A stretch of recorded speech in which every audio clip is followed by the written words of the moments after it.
My name is Justin Martin and I'm 34 years old. I was married to Karen Martin Clemens, who is 30 for 4 years. This is the story of how I ended up hiding in plain sight. I first met Karen Clemens at a Saturday morning office party that I couldn't avoid attending. The event was meant to welcome new employees and announce promotions. It was a celebratory gathering, and I was one of the people receiving a promotion. My promotion was to a senior broker's position at the brokerage firm where I worked. My personal portfolio was thriving, and I was steadily heading toward my first million and a partnership by the age of 27. My clients were also seeing significant success. Karen was there as the date of John Palmer, my main rival for the next partnership. John was a notorious flatterer and extremely cautious in his decision-making. While this meant he rarely experienced major losses, his profits were modest, only about 30% of what I achieved for my clients. As a result, my client list was expanding, while his was shrinking. John was, and still is, someone who takes every perceived slight personally and seeks revenge. I disliked him from the moment he joined the firm. During his introduction after being promoted from associate to broker, his opening words were, "Good morning, everyone.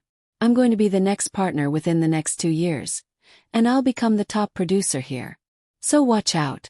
That statement landed poorly, as if he had made a complete fool of himself. One of the senior partners, visibly irritated, walked up to the podium, grabbed John by the arm, and pulled him into a nearby cubicle for a private scolding. However, their conversation quickly escalated, and soon everyone, including the guests and spouses, could hear the senior partner's angry voice. "Do you want to keep your job here tomorrow?" he demanded. Before John could answer, the partner continued, "If you don't go back out there and offer a sincere apology to the people who have proven themselves to be valuable employees, you won't have a job here tomorrow. You need to drop your undeserved arrogance and start living up to the person you think you are, because you're not there yet." John grudgingly issued an apology and then returned to the partner to whisper something in his ear. The partner nodded, and John quietly left the party. He didn't even bother to say goodbye to Karen, effectively leaving her stranded. The rest of the promotions and awards were announced, with mine being saved for last.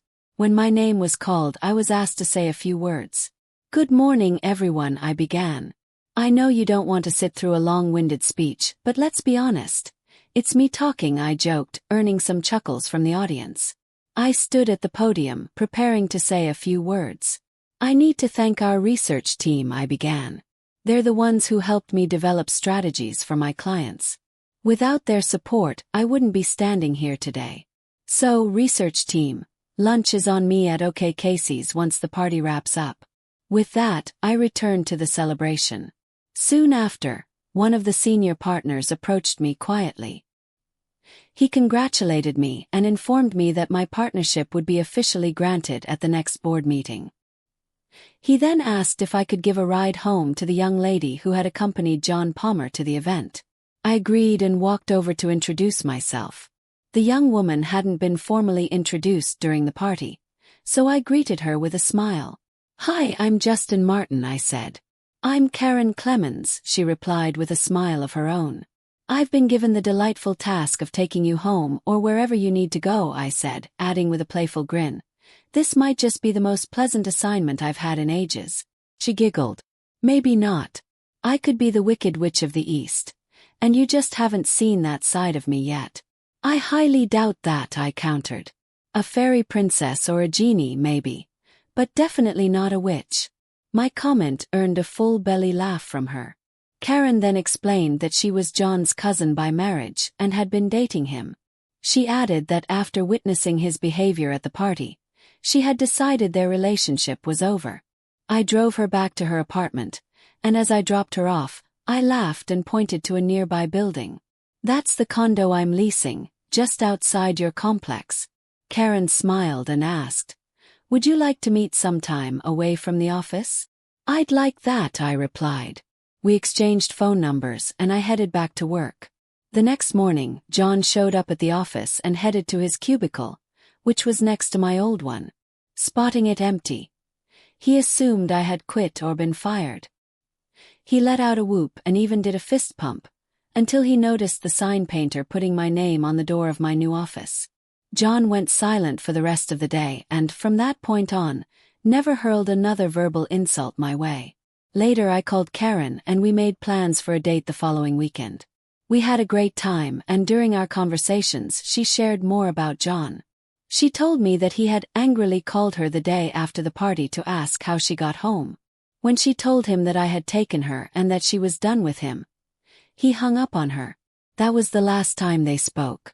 Karen and I dated for about 6 months. During that time, she was offered a hard-earned promotion, which required her to move out of the city. We had a heartfelt goodbye dinner, followed by a wonderful night at her apartment. The next morning, we shared an entertaining breakfast before she pulled me back into her apartment for one final goodbye. 2 years later, Karen returned to the city with yet another promotion. She called me as soon as she arrived, and we met for coffee to catch up. I told her that, while I had dated a few nice women, none of them were her, and I hadn't felt close enough to any of them to pursue intimacy. She said the same about her own experiences. I also shared that I had been promoted to full partner and that John had quit when the partnership was announced. Karen laughed. "John has always been a legend in his own mind," she said. Then she added, "Watch your back, Justin. John doesn't take losing lightly and might try to get revenge."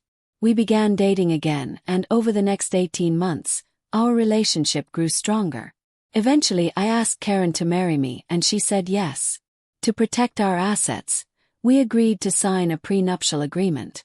It safeguarded everything we had acquired before the marriage, included penalties for infidelity or abuse, and outlined custody arrangements in case we had children.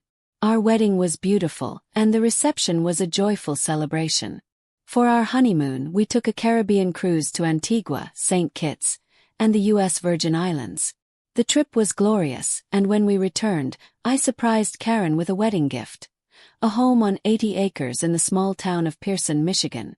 It was only about 25 minutes from my office in downtown Grand Rapids and 15 minutes from Karen's office in Cedar Springs. I explained to her that I had purchased the house several months before the wedding and that it was in my name. I had been preparing it for a family, as I hoped to become a father when she was ready. Karen fell in love with the property, especially when she saw the 6 horses grazing in the corral. She picked a bay gelding horse, but maybe it's more accurate to say the horse chose her. He walked right up to her when she leaned on the top rail. I carried her over the threshold, and when she saw the house, she started laughing. Every room was empty, except for pictures of catalog furniture that were enlarged to poster size. The kitchen had brand new appliances, a card table, and 2 folding chairs. When we reached the bedroom, it only had a king-sized mattress and box spring on the floor with 2 tall table lamps. I told her she could buy anything she wanted to furnish the house. Karen smiled and said, "I'm happy to see this place is well furnished. You nailed it. Has all the basics. Now I'll add some luxury items like furniture for the bedroom, living room and kitchen. Maybe I'll even furnish the extra bedrooms and an office." Then she grabbed my hand and pulled me toward the bed. Clothes flew everywhere, and we had a wonderful, fun time. We had our share of ups and downs, the usual arguments, and makeup moments. Everything was great until about 18 months after we married, when she started becoming distant and unloving. We had a huge argument over something small, and she shut me out of our bed. Then one day, Karen came home from the doctor's with a big smile and a bounce in her step. She proudly told me we were going to be parents. I asked how far along she was, and she said 6 to 8 weeks. At that time I didn't think anything was wrong. Later that night, I asked her again how far along she was, and she gave the same answer. I felt something was off, and I grabbed my clothes for the next day, moving into the guest room. Karen seemed to have forgotten the big argument we had just a few months before when she had refused to have sex with me for over 8 weeks. I knew something wasn't right. A week later, things got worse. I woke up with a strong need to pee, and when I went to the bathroom, it felt like I was on fire down there. I knew from hearing STI stories that I probably had an infection. I went to the health department to get tested, and it came back positive for gonorrhea. The worst part was that the only name listed on my recent sexual partners was Karen.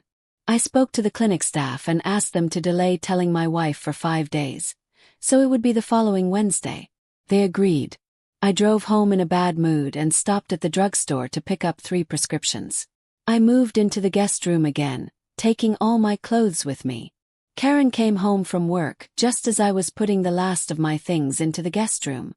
"Why are you moving your stuff? I thought you were over your bad mood." "I'm over it, as you call it. I just came back from the doctor. I have an infectious disease and I don't want to harm your baby. So, I'll stay away until I'm no longer contagious." I asked, "Is there anything I need to worry about? And what did you mean when you said the baby is mine, but not ours?" She replied, "Think about it for a while and you'll figure it out. For now, just stay away until I get the all clear." That evening I started making my plans. I decided to leave, but I would wait until after the baby was born to file for divorce. I knew the baby wasn't mine, but I didn't know who the father was. Karen would find out I knew about her cheating, but I had a plan to disappear before she could take action. I remembered a trick from grade school during a game of hide and seek. I used to sneak back to my hiding spot unnoticed. I planned to hide in plain sight without being recognized. It didn't involve changing my name, surgery, or leaving the area. Took me 3 days to make my move. I called in sick for a week and then packed my things. I went to an extended stay hotel and arranged for my house to be put on the market. Karen would soon realize I knew, and she would probably blame me, but I had a strategy. When she saw the house on the market, she would have nowhere to live. I also bought a cheap farm in an Amish community. The property was 92 acres and only 20 minutes from Pearson. I didn't put it in my name but in my trust's name, which Karen knew about. I sold my partnership, cashed out my bank accounts, and had my assets put into the trust. Lawyers confirmed that my plan was legal. I adopted Amish-style clothing and grooming. In 4 weeks, I looked like the other men in the community. I parked my car out of sight and even bought an Amish buggy. While I was gone, the health department and sheriff visited Karen. They made her list her sexual partners over the past year, which exposed her cheating. The house sold quickly, and my trust was the buyer. Karen had to leave, and the new owners paid her to buy the furniture. She had enough money to buy a small house in the village or in Grand Rapids. I kept up with the news, seeing Karen pass by occasionally. After the baby was born, I decided to contact my lawyer and proceed with a divorce. The divorce process started and Karen fought it. But when the lawyer presented the proof that I wasn't the father, she fainted. The judge awarded her $1 as per the prenup. 6 months ago, Karen had a miscarriage. I decided I liked the simple life in Langston. I took over an adjacent farm and had an Amish couple move in to help with both properties. I sold the Pearson property to a logging company and even worked for them occasionally. I haven't seen Karen since the divorce, but I know she's living a quiet life. She never has visitors, and she only leaves her house for work or to shop. I feel sad that she cheated on me, but I'm not lonely. The Amish community introduced me to some younger ladies, and I spend time with them on weekends. They both know about each other, and I've invited them to move in with me. I'm waiting for their answer. Life goes on, and that's the end of my story. If you liked it, give this video a thumbs up and comment below. Your support helps spread my content. If you're new, don't forget to subscribe.